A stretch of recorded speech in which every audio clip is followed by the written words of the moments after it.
Salam sejahtera, kita bertemu lagi di channel ini dengan satu lagi kenyataan mengejutkan ramai di mana istri sangka suami curang Datin Fatimah hilangkan diri selama sebulan.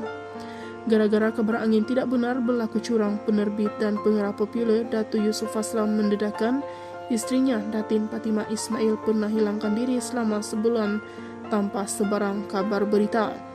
Menurut laporan harian Metro, peristiwa tersebut telah memberi satu pengajaran yang hebat buat Yusuf memandangkan konflik rumah tangga berlaku ketika anak-anak masih kecil. Akibat salah sangka istri saya merajuk dan membawa diri ke sebuah sekolah pondok di Pokok Sena, Kedah bagi mendalami ilmu agama. Ketika itu saya dan keluarga buntu karena tidak tahu ke mana lokasi istri saya melarikan diri. Waktu itu telepon bimbit pun dia tak bawa. Sudahlah, ketika itu anak-anak masih kecil dan kami baru saja pindah ke rumah baru.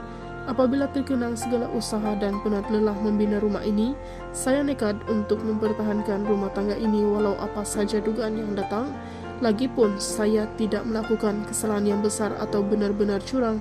Sebaliknya hanya kabar angin karena menerima banyak surat layang dari sepanjang ketiadaan istri sayalah yang mengurus anak-anak bersama pembantu pribadi. Nak dijadikan cerita, satu hari ketika saya selesai salat subuh dan duduk di balkoni rumah, saya terdengar lagu permata untuk istri dari pondok keselamatan.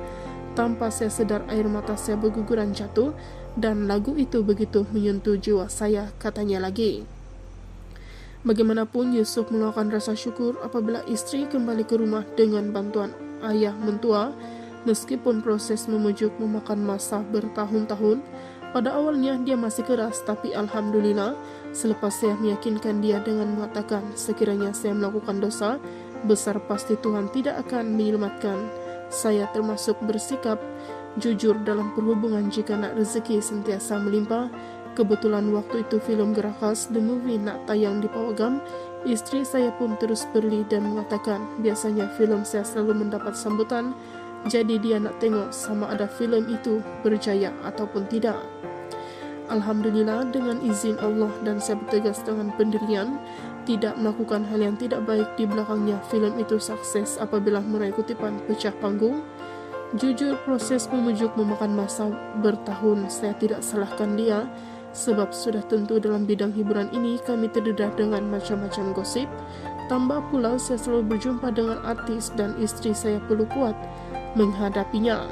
Sekadar info, Yusuf pernah mendirikan rumah tangga dengan penyanyi Alerham Raja Nor Syada Salihuddin pada 1978 dan bercerai pada 1980 pun begitu mereka tidak mempunyai anak yang bersama.